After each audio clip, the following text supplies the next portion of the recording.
नमस्कार, आप सभी को स्वागत है हमारे चैनल पर। तो आज के क्लास में हम बिहार बोर्ड एग्जाम 2027 के लिए बिहार बोर्ड एग्जाम 2027 के लिए क्लास 12 यानी का जो है गृह विज्ञान यानी कि होम साइंस का जो है सिलेबस के बारे में समझेंगे कि सिलेबस को क्या क्या पढ़ना है और किस तरह से जो है 6 महीने के अंदर जो है सिलेबस को इस तरह से समाप्त किया जाएगा कि आप लोग जो है पूरा सेशन को ध्यान से जरूर समझिए और इसको जो है निश्चित रूप से समझिए और आप लोग समझ जाइएगा तो बुक को खत्म करेंगे। उसके बाद जो है इसका क्वेश्चन बैंक हो गया, मॉडल पेपर को खत्म करेंगे। इस तरह से आप लोग को बताया जाएगा तो निश्चित रूप से आप लोग एग्जाम में 80 प्लस जो है स्कोर कर सकते हैं। तो इसलिए जो है आप लोग जो है पूरा सेशन को ध्यान से जरूर देखिए और इस चैनल से जुड़ जाइए। निश्चित रूप से आप लोग एग्जाम में 80 प्लस यानी 80 से अधिक अंक निश्चित रूप से एग्जाम में ला सकते हैं। तो आप लोग जो है पूरा सेशन को जो है जरूर देखिए ध्यान से।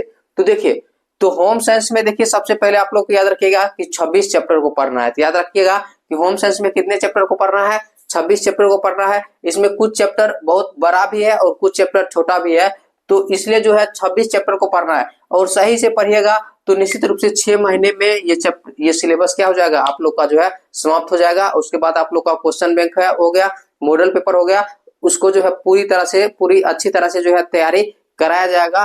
तो आप लोग जो है पूरे सेशन को पहले समझिए कि न्यू बुक में कौन कौन से चैप्टर को आप लोग को पढ़ना है। तो देखिए, सबसे फर्स्ट चैप्टर है शरीर क्रिया विज्ञान अंतःस्रावी प्रणाली। तो याद रखेगा इसमें शरीर क्रिया जो होते हैं, जो ऐच्छिक क्रिया होते हैं, अनैच्छिक क्रिया होते हैं, अंतःस्रावी ग्रंथि, बाह्यस्रावी ग्रंथि, मिश्रित ग्रंथि, इन सभी के बारे में जो है अध्याय नंबर 1 में पढ़ते हैं, जिसका नाम है शरीर क्रिया विज्ञान अंतःस्रावी प्रणाली। उसके बाद देखिए 2 नंबर चैप्टर है पुरुष एवं स्त्री प्रजनन तंत्र। याद रखिएगा 2 नंबर चैप्टर क्या है, पुरुष एवं स्त्री प्रजनन तंत्र। 2 नंबर चैप्टर को पढ़ना है, ठीक है, जिसमें पुरुष जनन तंत्र और स्त्री जनन तंत्र के बारे में जो है पढ़ते हैं, ठीक है। उसके बाद 3 नंबर देखिए पर्यावरण प्रदूषण यानी कि वायु प्रदूषण क्या हुआ, जल प्रदूषण क्या हुआ, मृदा प्रदूषण क्या हुआ, रेडियोधर्मी प्रदूषण क्या हुआ, इन सभी चीजों के बारे में जो है अध्याय 3 में जो है पढ़ते हैं। उसके बाद 4 नंबर चैप्टर है ग्रामीण स्वच्छता। ग्रामीण स्वच्छता मतलब क्या, गांव ग्रामीण यानी कि ग्रामीण को स्वच्छ रखने के लिए क्या क्या कदम उठाना चाहिए, इन सभी बातों को जो है इस चैप्टर में पढ़ते हैं और ये चैप्टर बहुत छोटा चैप्टर है, ठीक है। तो ग्रामीण स्वच्छता 4 नंबर। उसके बाद खाद्य एवं पोषण 5 नंबर चैप्टर क्या है, खाद्य एवं पोषण के बारे में पढ़ते हैं कि खाद्य पदार्थों में जो है संतुलित आहार क्या होना चाहिए, हमारे भोजन के मुख्य पोषक तत्व क्या क्या है, इन सभी चीजों के बारे में जो है अध्याय नंबर 5 में पढ़ते हैं। उसके बाद 6 नंबर है खाद्य पदार्थों में मिश्रण। तो खाद्य पदार्थों में मिश्रण का मतलब यह हुआ कि खाद्य पदार्थों में जब कोई मिलता जुलता पदार्थ को मिला दिया जाता है तो उसके गुणवत्ता के स्तर में क्या हो जाता है, कमी आ जाती है, जिसे क्या कहते हैं, खाद्य पदार्थों में मिश्रण कहते हैं। तो 6 नंबर अध्याय में पढ़ते हैं कि खाद्य पदार्थों में मिश्रण क्या होते हैं और खाद्य पदार्थों में अगर मिश्रण है तो उसका जांच कैसे करेंगे। तो इसी सब चीज के बारे में जो है अध्याय 6 में पढ़ते हैं। उसके बाद 7 नंबर है खाद्य संरक्षण। 7 नंबर चैप्टर क्या है, खाद्य संरक्षण है। 8 नंबर है खाद्य संक्रमण यानी कि खाद्य संक्रमण मतलब क्या, भोजन को जब खुले छोड़ देते हैं क्या हो जाता है, संक्रमित हो जाता है, जीवाणु के द्वारा क्या हो जाते हैं, संक्रमित हो जाती है, जिसे क्या कहते हैं, भोजन संक्रमण की खाद्य संक्रमण या उसी को खाद्य विषाक्तता भी कहते हैं, ठीक है। तो भोजन संक्रमित हो जाने के बाद क्या हो जाते हैं, विषाक्त हो जाते हैं, जहरीला हो जाते हैं, ठीक है। उसके बाद देखिए तो 9 नंबर क्या है, खाद्य यानी कि भोजन के रख रखाव में स्वच्छता यानी कि भोजन को रख रखाव में किस प्रकार जो है स्वच्छता बरतनी चाहिए, वो 9 नंबर चैप्टर में जो है पढ़ते हैं इसके बारे में। 10 नंबर चैप्टर है मातृशिल्प और बाल विकास। 10 नंबर चैप्टर क्या है, मातृशिल्प और बाल विकास। उसके बाद 11 नंबर चैप्टर है बच्चे का जन्म तथा देखभाल यानी कि बच्चे का जन्म और देखभाल किस प्रकार किया जाता है, इसके बारे में जो है 11 नंबर में चैप्टर में पढ़ते हैं। 12 नंबर चैप्टर घर व अस्पताल के लाभ और नुकसान, घर व अस्पताल के लाभ और नुकसान। 13 नंबर गृह प्रबंध। 14 नंबर चैप्टर है आंतरिक सजावट। आंतरिक यानी कि घर को जब सजाते हैं तो आंतरिक सजावट करते हैं, तो उसी घर के अंदर से जब सजाते हैं तो उसी को क्या कहते हैं, आंतरिक सजावट कहते हैं। तो आंतरिक सजावट के बारे में जो है 14 नंबर चैप्टर में पढ़ेंगे। 15 नंबर चैप्टर आंतरिक जो है सजावट यानी गृह सज्जा के सिद्धांत यानी आंतरिक सजावट में जो है किन किन चीजों का प्रयोग किया जाता है, उसी को क्या कहते हैं, सिद्धांत कहते हैं, ठीक है। तो याद रखिएगा 15 नंबर चैप्टर क्या है, आंतरिक सजावट यानी गृह सज्जा के सिद्धांत है। उसके बाद 16 नंबर चैप्टर है गृह सज्जा में कला के तत्वों का प्रयोग, यानी कि गृह को सजाने में जो है कौन कौन से जो है कला के तत्वों का क्या करते हैं, प्रयोग करते हैं, ठीक है, कौन कौन से पदार्थों का प्रयोग करते हैं, ठीक है, तो उन सभी चीजों के बारे में जो है 16 नंबर चैप्टर में पढ़ेंगे। देखिए 17 नंबर चैप्टर है, देखिए गृह सज्जा में रंगों का प्रयोग, यानी कि घर के सजाने में रंगों का क्या प्रयोग करते हैं उसके बारे में पढ़ेंगे। उसके बाद देखिए बैंकिंग हो गया, बचत हो गया, निवेश हो गया, इंपोर्टेंट चैप्टर है, ठीक है, सभी चैप्टर इंपोर्टेंट है, ठीक है, क्योंकि सभी चैप्टर से एक दो ऑब्जेक्टिव क्वेश्चन, 2-3 ऑब्जेक्टिव क्वेश्चन निश्चित रूप से पूछा जाता है, इसलिए हम आप लोग को जो है डिटेल से बताएंगे, ठीक है, ताकि एग्जाम में आप लोग का क्वेश्चन नहीं छूटे, ठीक है। तो देखिए और एक भी क्वेश्चन एग्जाम में नहीं छूटेगा, ना ही ऑब्जेक्टिव छूटेगा, ना शॉर्ट टाइप ना लॉन्ग टाइप, एक भी क्वेश्चन आप लोग को एग्जाम में नहीं छूटेगा, जो बताएंगे निश्चित रूप से आप लोग को एग्जाम में 100% आएगा।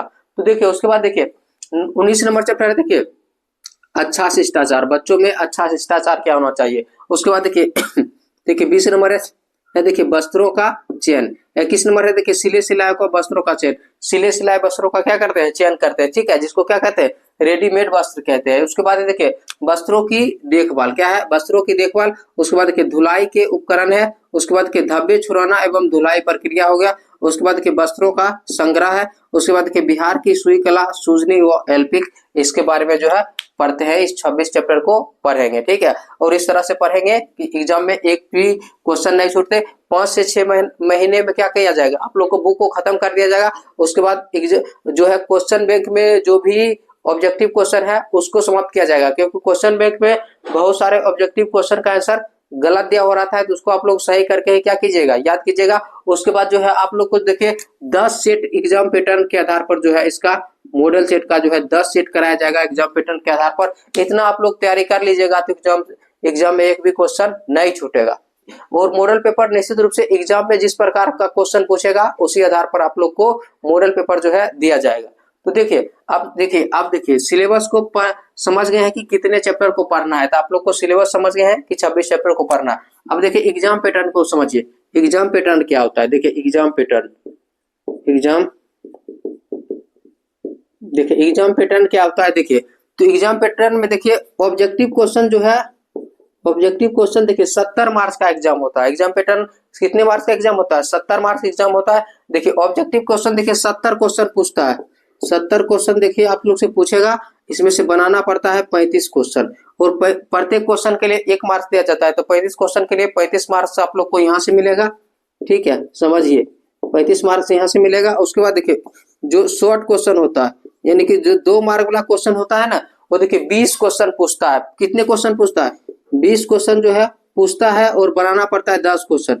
एक क्वेश्चन के लिए 2 मार्क्स दिया जाता है, तो 10 क्वेश्चन के लिए कितना मार्क्स दिया जाएगा, 10 क्वेश्चन के लिए 20 मार्क्स यहाँ से दिया जाता है, ठीक है, 20 मार्क्स यहाँ से मिलेगा। देखिए 35 मार्क्स यहाँ से मिलेगा और 20 मार्क्स यहाँ से मिलेगा। उसके बाद देखिए लॉन्ग टाइप क्वेश्चन जो रहता है, जो दीर्घ उत्तरीय क्वेश्चन जो होता है, लॉन्ग क्वेश्चन, ये देखिए 6 क्वेश्चन पूछेगा, 6 क्वेश्चन पूछता है, और बनाना कितना है, बनाना होता है देखिए 3 क्वेश्चन। तो एक क्वेश्चन के लिए 5 मार्क्स दिया जाता है, तो 3 क्वेश्चन के लिए कितना मार्क्स दिया जाएगा, तो 3 क्वेश्चन के लिए देखिए एक 6 क्वेश्चन पूछेगा ना, तो इसमें से देखिए एक क्वेश्चन के लिए 5 मार्क्स दिया जाता है, 5 मार्क्स रहता है, ठीक है, 5 मार्क्स। और इसमें से बनाइएगा 3 क्वेश्चन, तो यहाँ से कितना लॉन्ग टाइप क्वेश्चन से देखिए कितना मार्क्स मिलेगा, 15 मार्क्स यहाँ से मिलेगा, तो टोटल कितना हो गया, 70 मार्क्स हो गया। तो 70 मार्क्स का क्या होता है, आप लोग को एग्जाम होता है। तो देखिए इस तरह से आप लोगों को बताया जाएगा। देखिए ऑब्जेक्टिव तो निश्चित रूप से एग्जाम में एक भी क्वेश्चन गलत नहीं हो सकता है, इस बात के लिए आप लोग बेफिक्र रहिएगा। उसके बाद शॉर्ट टाइप क्वेश्चन देखिए 20 क्वेश्चन पूछता है, उसमें से 10 बनाना पड़ता है, तो 20 में से 10 क्वेश्चन इजी क्वेश्चन आप लोग आसानी से बना लीजिएगा। 20 क्वेश्चन पूछेगा, 20 में से 10 बनाना है, तो निश्चित रूप से आप लोग आसानी से बना लीजिएगा। पूरा इजी क्वेश्चन रहेगा, आसानी से जो बताएंगे आप लोग पढ़ लीजिएगा, तो आसानी से बना लीजिएगा 20 में से 10 क्वेश्चन आराम से, क्योंकि 20 में से 10 ही बनाया जाता है, ठीक है। और ऑब्जेक्टिव 70 में से 35 क्वेश्चन को आप लोग को मार्कशीट में भरना होता है। उसके बाद लॉन्ग क्वेश्चन देखिए 6 क्वेश्चन पूछेगा, उसमें से 3 बनाना है, तो 6 में से 3 क्वेश्चन भी आप लोग आराम से बना लीजिएगा। इस तरह से आप लोग को बताया जाएगा। तो आप लोग चैनल से जुड़ जाइए, वीडियो को लाइक कीजिए, शेयर कीजिए, और चैनल पर पहली बार है तो चैनल को सब्सक्राइब जरूर कर लीजिएगा, क्योंकि आप लोग को इस तरह से तैयार कराया जाएगा कि निश्चित रूप से आप लोग को होम साइंस के अलावा भी आर्ट्स विषय में जितने भी सब्जेक्ट है उसमें आप लोग अच्छे मार्क्स जो है ला सकते हैं। तो वीडियो को लाइक कीजिए, शेयर कीजिए, और चैनल पर पहली बार है तो चैनल को सब्सक्राइब जरूर कीजिएगा। मिलते हैं अगले सेशन में, धन्यवाद।